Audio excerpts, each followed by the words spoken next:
What's the only weekly wrap-up of the top compliance and ethics stories? It is This Week in FCPA with Tom Fox, the voice of compliance, and Jay Rosen, Mr. Monitor. Each week, Tom and Jay highlight 10 stories which caught their collective eye, talk about sports and movies, highlight top podcasts, and preview their upcoming events. Join This Week in FCPA each week for a one-stop review of the week's compliance and ethics highlights. This Week in FCPA is a production of the Compliance Podcast Network. In today's episode, Jay and I take things in a different direction. We consider some of the year-end wrap-ups in FCPA enforcement and compliance and pontifications into the future, which recently caught our eyes. Jay also reflects on the greatest pro football dynasty, how it got there, and where it may be going. Some of those look-backs and prognostications include a 5-part series by Tom on the DOJ, compliance professionals, SEC, bribery schemes and responses, Mike Volkoff, Matt Kelly on 7 issues for 2020, Kevin LaCroix on the top 10 D&O stories, Gibson Dunn's Always Great, FCPA Digest this year for 2019, Dave Leafort weighs in from his perspective as the editor-in-chief at Compliance Week, and what was the year like in export control. I know you will enjoy this episode. This Week in FCPA is a production of the Compliance Podcast Network and a proud member of C-Suite Radio. Thanks so much for listening. Hello, everyone. This is Tom Fox, the Compliance Evangelist and the voice of compliance, back again with Mr. Monitors himself, Jay Rosen, for another week or another episode of This Week in FCPA, episode 187, for the week ending January 10, 2020, the Looking Back and Looking Forward edition. In this episode, Jay and I take things a little bit different direction as we consider some of the year-end wrap-ups and pontifications of the future that have caught our eyes, collective eyes, since the first of the year. So, Jay, first of all, welcome. Thanks, Tom. Happy New Year to you. And looking forward to taking this, as you said, in a slightly different direction and looking at the prognostications for 2020. I like it all today. It's 1-10-2020, very evened and measured. So let's take that tone and go for it. All right. So I kind of went crazy this week, Jay, and took a look at the DOJ year in review, the SEC year in review. Then I looked at bribery schemes that I thought were interesting or unique from 2019. And I put together some prognostications for where I think compliance professionals need to focus time, energy, and effort in 2020 and going forward. And also I took a look at some of the specific responses to the bribery schemes. And the one that probably had the most fun writing, Jay, was looking at foreign compliance issues going forward for 2020 and beyond. And for me, those 4 were compliance convergence, and that was highlighted by the 3 releases of compliance program information with the criminal division with the evaluation of corporate compliance programs, 2019 guidance, the antitrust division with the evaluation of corporate compliance programs and antitrust investigations, and then OFAC released a framework for OFAC compliance commitments. So I see those 3 types of compliance programs converging, and a compliance practitioner really needing to be kind of up on all of those. The second was the public-private partnership in the anti-corruption fight. This is something that has been evolving over the past few years. The Department of Justice has gone very far towards laying out real incentives for cooperations to help in the fight against bribery and corruption by having solid and significant credit for self-disclosure, cooperation, remediation, and reimbursement of ill-gotten gains. I think the 3 biggest words, even bigger than document in 2020 and beyond, may well be data, as the Department of Justice has made it clear that companies expect companies to be more robust in their use of data analytics and compliance programs. And then compliance is the ethical edge, Jay. We've known for many years that companies with more robust compliance programs were generally better run. Ethisphere demonstrated that with their 2019 World's Most Ethical Companies, which had a 10.5% delta over the Standard & Poor's 500 average.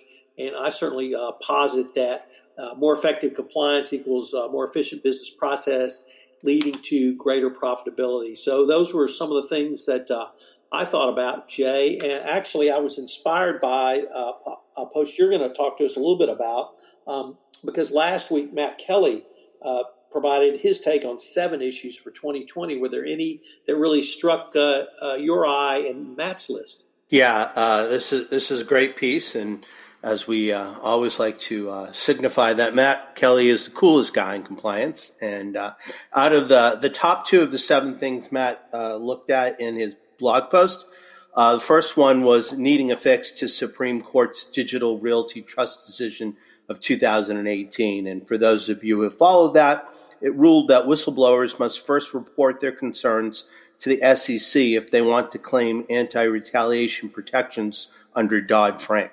That decision was correct in law, but terrible in practice, since it sends the message to would-be whistleblowers that they should not bring concerns to the compliance function until they've already lined up a tip at the SEC.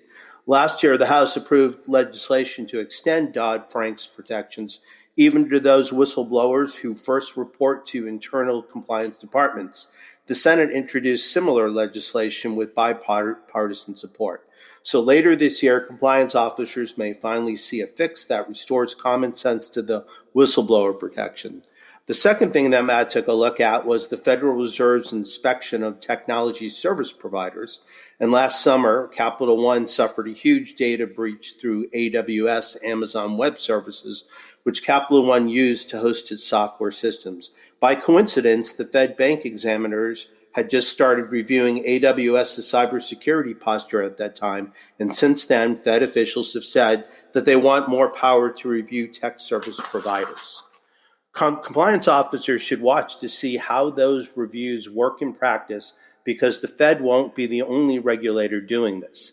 Tech companies will need to accept the greater reality of scrutiny. Companies using tech vendors will need to brace for more questions from regulators, the board, investors, business partners about how you assure the cybersecurity posture of the vendors to use. So those are the top 2 things. Matt is usually on the cutting edge, and as always, we link to this in the show notes. Next up, another one of our sources that we usually go to on a weekly basis is Mike Volkoff. And what kind of look did Mike do at the FCPA in review? So Mike went a little crazy, as I did. First, he did a podcast on it. Then he had a 3-part blog post series. In part 1, he looked at the record-setting year in fines and penalties for FCPA enforcement. He continued that in part 2 by taking a look at some enforcement highlights. And then in part 3, he channeled his inner Johnny Carson, i.e. Karnak the Magnificent. For those of a certain age, they will understand that reference. For those not of a certain age, look it up. But Karnak the Magnificent was one of the great prognosticators, I should say, of all time. So Mike looked at this, though, not from merely the compliance program perspective, Jay, but from the enforcement perspective. And the prediction, I think, that struck me the most is the Goldman Sachs will enter into a record-setting FCPA settlement north of $2 billion. That's based on an apparent reserve for that settlement. So as Mike said, quote, "We all begin with one correct prediction likely to occur in early 2020, end quote." That Goldman settlement, if it does occur, could likely lead to another record year of criminal prosecutions, both in terms of individuals, certainly from the Goldman 1MDB case, but also in terms of total amounts of fines and penalties. And then I would just add that Mike also mentioned the Unaoil case, and there you had the CEO and CFO both pleading guilty to, or rather the COO pleading guilty. But it was the top 2 officers, family members of the sons of the founder, have pled guilty to FCPA violations, and they identified 25 companies they paid bribes on behalf of in their criminal information. So there's likely a significant number of cases that could come out of that as well. So really good stuff from Mr. Volkov. So next up, another source that we frequently tap over the years is the Director and Officer Liability blog. This comes to us from Kevin LaCroix, and he takes a look at the top 10 D&O stories of 2019. The liability environment for directors and officers is always in a state of change, but 2019 was a particularly eventful year in the D&O liability arena, with important consequences for the D&O insurance marketplace. The past year's many developments have significant implications for what may lie ahead in 2020 and possibly for years to come as well. Here are two stories that struck my eye. Number one was the federal court securities class action filings remain at historically high levels.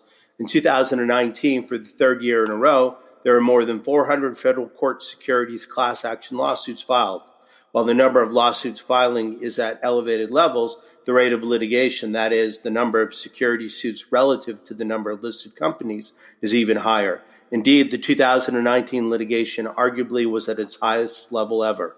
In addition to the significant number of federal court lawsuit filings in 2019, there were also a significant number of state court security class actions lawsuit filings, as detailed in the next section. While the number of lawsuits filed each year is of significant interest to companies, insurers, and other observers, the rate of litigation, that is, the number of lawsuits relative to the number of listed companies, arguably is of a much greater significance. As the number of lawsuits has increased and the total number of listed companies has decreased, the litigation rate has been going up, especially in comparison to long-term trends.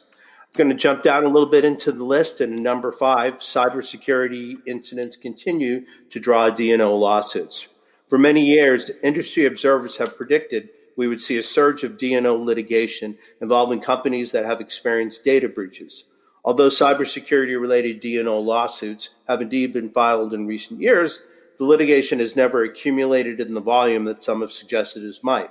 But the lawsuits do continue to come in, and several more were filed in 2019. As time has gone by, the nature of the allegations has changed as well. The highest profile data breach related securities lawsuit was in 2019, was a suit filed that we spoke about a little bit earlier by Capital One, which was involved in the largest data breach disclosed during the year. A second data breach related securities suit was filed in 2019 involving the former customer support services of Zendesk. And then a third cybersecurity related securities lawsuit was filed in 2019. One reason there has not been even more cybersecurity-related D&O lawsuits is that often a company's disclosure of cybersecurity incident does not result in a significant decline in the company's share price. Corporate directors and officers and their insurers face a claims environment that can only be described as challenging. The current claims environment has developed at the same time that insurers are recognizing poor prior underwriting year results stemming from more than a decade of depressed premiums brought about by intense competition. Across the board, D&O insurers are under pressure from senior management to reorient their portfolios toward profitability. As a result, policyholders and insurance buyers increasingly will face disrupted D&O insurance marketplace in the coming year. So next up, Tom, you've got your good friend Allison Taylor, who contributed a very interesting piece to the FCPA blog. We should note has recently moved over to left BSR and is now the executive director at Ethical Systems. So first of all, congratulations on your move, Allison. But as usual, she writes great stuff. And in the FCPA blog, she believes that anti-corruption and human rights efforts will converge in 2020. And I talked about compliance convergence. I specifically did not talk about what Allison talks about because I thought she said it much more forcefully and better than I did. So she believes that both the UN Human Rights Council, the OECD, the World Economic Forum have been highlighting human rights efforts, and that companies will have been forced to and will converge these into overall anti-corruption compliance programs. She believes the obvious driver is the accelerating shift of human rights oversight from soft law to hard law.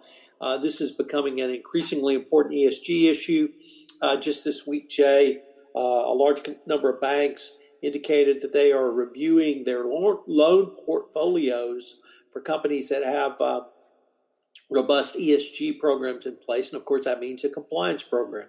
So it's not simply a wokeness or a millennial generation who wants to do business with companies that really are making the world better, but it's better for business.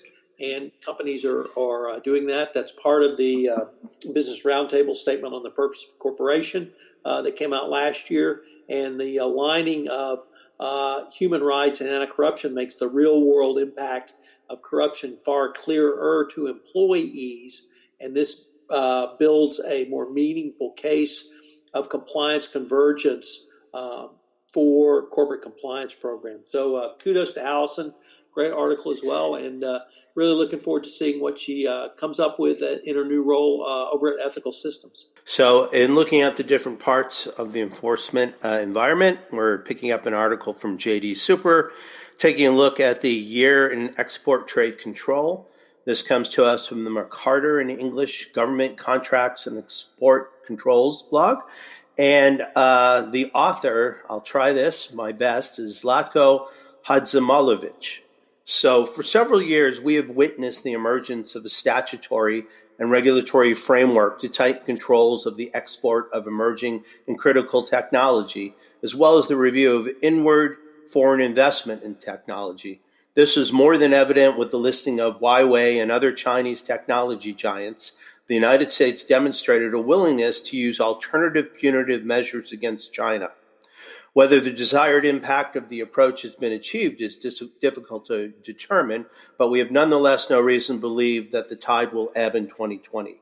China has made no concessions regarding its use of industrial subsidies and state-owned enterprises nor cyber theft.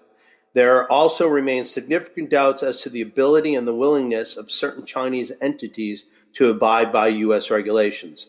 Consider the fact that some 200 entities are listed on the U.S. Stock Exchange. However, few have allowed the U.S. Securities and Exchange Commission or the Public Company Oversight Board, PCAOB, to audit their financials. In 2017, U.S.-listed Chinese companies had a market cap of $1.2 trillion with a T, which included over $120 billion in pension funds. China has alternatively resisted this by positing that an audit of a Chinese company is an offense against Chinese government sovereignty and that an audit report of a Chinese company constitutes a secret. So once again, you've got a situation where China does not want to play by the rules.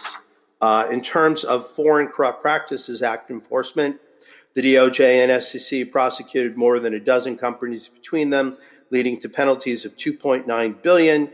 Chief among them was Ericsson. According to the DOJ, for the year through December 2019, criminal charges were announced against 34 individuals.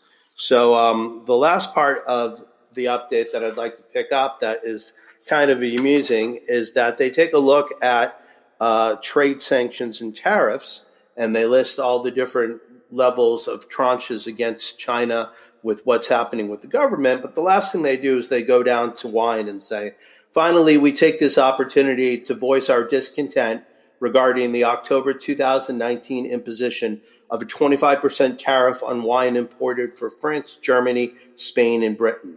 While they were amused to learn that the British actually do produce wine, they found that the tariff on French, German, and Spanish wines to be plainly reckless and likely to cause broad societal disaccord. One salient point is that the tariff does not apply to big wines, i.e. those with an alcohol content of over 14%. So their advice is to find refuge in the Grenache, Syrah, Mourvèdre, and Zinfandel aisles. So we have this in the show notes, and it's I think it's an amusing way to end that article. Next up, why don't you tell us what Dave Lafort has to thinking about in Compliance Week? So Dave Leafort is, in addition to being a Red Sox, Patriots, and Celtics homer, is also the editor-in-chief at Compliance Week. And he wrote a great column on 10 things that we'll be talking about in 2020. They go in a little bit different direction than many of the stories we've been talking about, Jay. He talked about both big tech being an antitrust crosshairs and deregulation by the Trump administration. What will be the impact, if any, of a recession on compliance and ethics?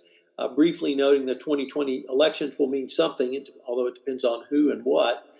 Even with the Trump administration's outright attack on whistleblowers, there'll be a greater move toward protecting whistleblowers by U.S. government, particularly around the response to the Digital Realty Trust Supreme Court decision.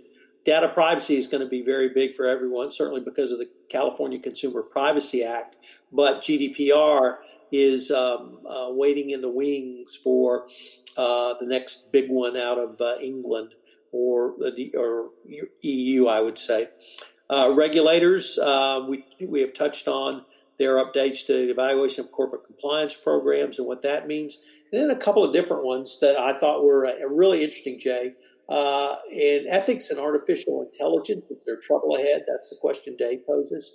And then are you looking at, or are you continuing to look at, or are you doing so in a more robust manner, your supply chains, your geopolitical risk, and third parties outside of the United States?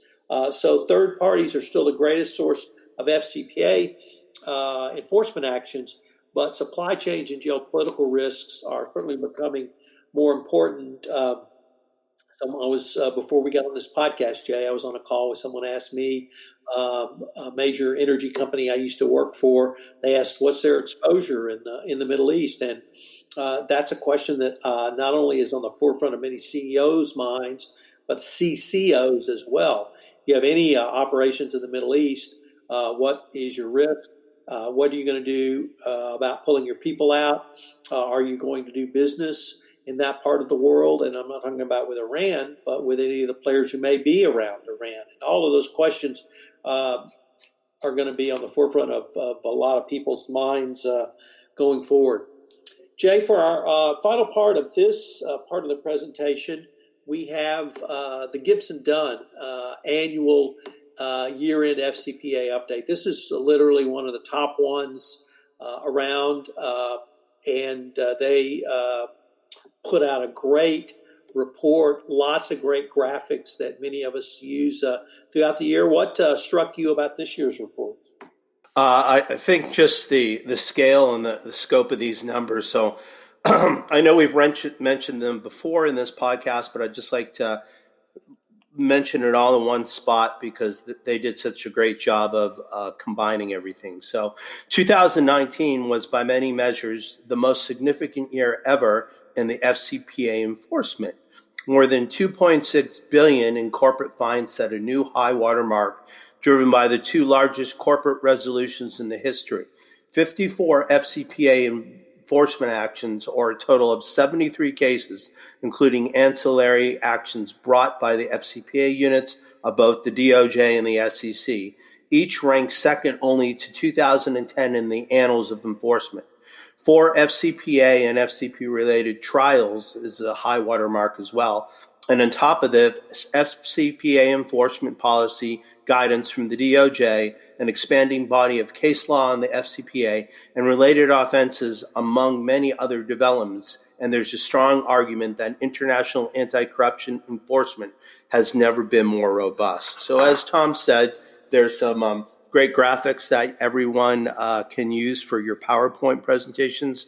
And this year, if you go to the Gibson Dunn website, you can sign up for it. And they are really great about getting all this information together and encourage people to use it in educating people. Impressive as these numbers are in their own right, last year in 2018's year-end update, FCPA enforcement statistics increasingly tell only part of the story. The DOJ's FCPA unit brought more corruption cases under related statutes, such as money laundering, than it did under the FCPA. In 2019, criminal FCPA enforcement actions were back out in front with 35, but with an additional subset of 19 FCPA-related criminal enforcement actions, continue to trend of extra FCPA enforcement. So if you look at the raw numbers, DOJ matters were 35 and SEC were 19 for 2019. But if you add on these extra cases, it brings it all the way up to 54. The areas that the report will delve into is, besides looking at specific geographic areas, we just talked about the high water mark for corporate FCPA financial penalties. Something that I'll talk about in a second is FCPA clusters. Then they also look at DOJ issues regarding declinations, despite aggravating factors. The SEC continues to invoke aggressive theories of FCPA liability, and the DOJ continues to bring a significant number of FCP-related charges. So what they take a look at here is what they're calling FCPA clusters, a core platform of the stratospheric success of the DOJ and the SEC's FCPA enforcement over the past years is the significant leverage that agencies have employed to turn singular investigations into multiple, sometimes even myriad enforcement actions. One way to do this is to charge both the company or one of the more employee agents. Another is to use your entity at the center of a particular activity as a hub and then proceeds out. Such examples include the Panalpina Oil Services cases of 2010 and the Petrobras Operation Car Wash investigations, which netted FCPA charges in each of the last 4 years. So, this is not something new, but it is significant, and it kind of gives these cases extra life and legs moving forward. So, as we said, besides doing this FCPA recap for the next 2 weeks, Gibson Dunn will have several other real great industry-specific reports that you should check out, and you can also link to websites that webcasts have happened as well. So thanks to Joe Warren and the team at Gibson Dunn for putting together such a useful and comprehensive report. So, Jay, I continue my podcast series of 31 Days to a More Effective Compliance Program. This week, I highlighted 5 different areas.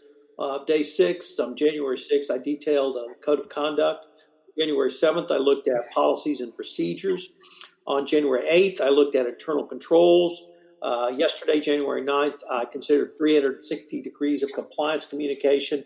And today, January 10th, I look at the use of social media and compliance. So if you're interested in updating or enhancing your compliance program, take a look at my 31 Days series. I have now it has its own iTunes channel that I'm going to link to in the show notes that will, if you want to just go through and detail the 31 days separate and apart from any of my other podcasts, this would be the iTunes feed for you. So I will continue this through 31 days of January. So I hope listeners will check it out. So Jay, I don't know if you heard, but last week the New England Patriots lost to the Tennessee Titans. Does this end a 20-year era of not simply sustained greatness, not simply 7 Super Bowls, but is it end of the greatest dynasty in the history of pro football? What are your thoughts?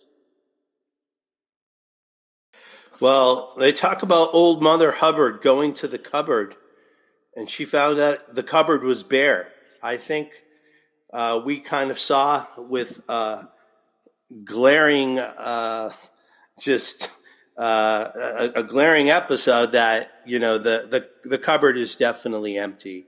The Patriots, as you said, has had success, consistent success for the last 20 years. And, there are people who, the way the Patriots use them, they're more successful on the Patriots team than they can be at other teams. There are situations where you lose coaches. There are situations where you lose players. So I think for the longest time, Tom Brady has been very successful working together with Coach Belichick and the Krafts to kind of put up a facade over this team. And we don't always have the best players, and we don't always have the receivers that somebody like Tom Brady should have to be throwing to. And this year, there were just too many people that were taken out of the lineup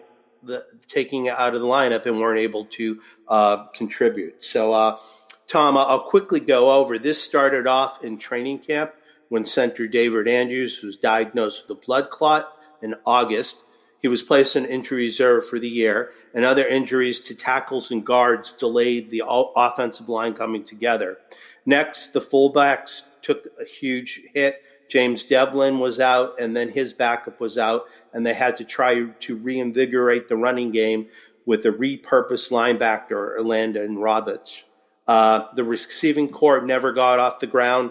Another thing that really hurt the offensive line was not having Gronk because he's such a vicious and complete, blocker. And then in the kicking game, we lost Steven Gostkowski. So I think it's just a matter of those deaths by 1,000 cuts. And I think Brady still definitely has the ability to contribute to a team. But the question is I don't think New England has the money to afford Brady and also bring on those complementary pieces that they've been skimping on over the last few years. What do you think, Tom? So, Jay, the thing that's intrigued me, and I love greatness in sports, and whatever you feel or don't feel about the Patriots, you have to concede they are truly great. And they've been great. They've had one coach, one owner, one quarterback for this sustained run. So you cannot take away any of those persons and perhaps expect to have that sustained 20-year run. But it also brings up a couple of points that I think are important for the compliance practitioner, and that is not only stability, but also process. And although Belichick does not use the word process, it's clear if you study the Patriots, he's around creating a culture that is largely around process. And as recently as today, an article came out from the New York Giants head coach, Joe Judge, talking about the lessons he had learned from working for Belichick. And the first one listed, I think, really spoke to me about this process, which is be flexible within your personnel. Don't try to shove round pegs into square holes. And that goes to what you said, Jay, which is they are able to put players who maybe at the end of their career may have not been successful in other places and ask them to do one or two things very, very well. And within a system and scheme. And I thought that the defeat of the Patriots this year really was around the scheme and system, which did not put in the players that complemented the skill set of Tom Brady as a 42-year-old quarterback. He is not what he once was. His mobility is limited. I think he can still rifle a pass when he needs to, but he needs to have fast receivers who can not only accelerate but have quick separation where he can hit them on quick, fast routes and let them do their thing after that. So I, at this point, do not think the Patriots dynasty is over. Unlike you, I feel like they will find a way to sign Brady, and they will find a way to put in players to meet the skill set of this next iteration. I'm not sure Brady has many years left. As I said, he is 42. So Father Time wins all games and contests. And at some point, he's not going to be able to play at the level needed. But I think he's got at least one more year in him. I would love to see him stay in New England and have Belichick perhaps do his greatest year of coaching ever to see if they can make it back to the sustained level of greatness they have shown us for the past 20 years. Jay, I'd like to end with going in a little bit different direction. You are a self-acknowledged New England homer. You grew up in New England, although you live in fair, sunny Southern California now. What did the Patriots mean to New England? Certainly, the New England has had sustained greatness in basketball with the Celtics in the 60s. A little bit in the aughts of this decade. We saw the Patriots, as we've talked about, with a sustained run of excellence never seen in the NFL. But it seemed to me that it was always about the Red Sox, and that the pain and the emotional suffering of people from New England turned on the curse of the Bambino and really was never lifted until 2004. And since that time, I think the Red Sox have won 3 World Series. So they've certainly established themselves as winners. But what did the Patriots mean kind of in the greater New England sports psychology gestalt? Well, I think you've got to think about New England having 2 parallel sports tracks. And one of them is that, perception of the curse of the Bambino in 1918. And, the only other organizations that were probably more long-suffering than the Red Sox were the White Sox and the Cubs, who now both have their World Series ring for this decade and for this millennium. The Patriots allowed New England to compete on a much bigger level because NFL is just such a behemoth, and everybody watches the Super Bowl and everybody, watches the games on Sunday. But I still think if you look into our inner chowderhead psyche, it's always going to be a Red Sox town. And there are just stories that when the Sox won for the first time in 2014, that family members visited grave sites and actually spoke to their ancestors who had wallowed away in futility of the Red Sox, that now we finally have a championship.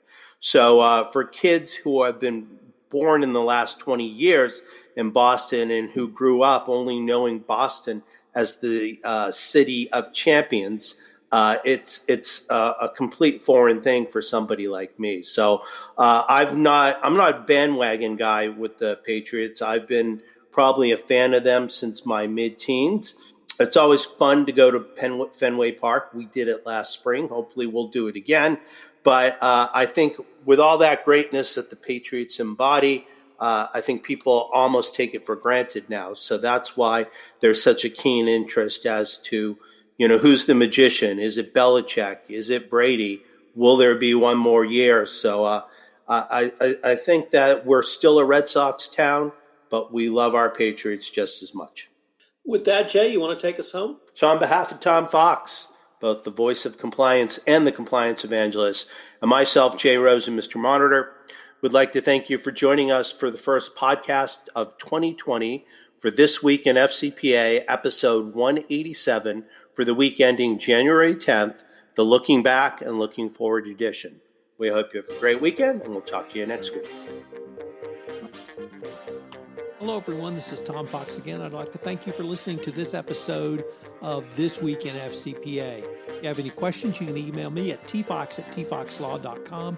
You can email Jay at jrosen@affiliatedmonitors.com. If you'd be so kind as to leave a review and rating on our iTunes channel, we would greatly appreciate it. I hope you will join Jay and I again next week, where we take a look at some of the compliance ethics stories which caught our collective eye, and perhaps talk about the playoffs once again. This Week in FCPA is a production of the Compliance Podcast Network and a proud member of C-Suite Radio. Thanks so much for listening.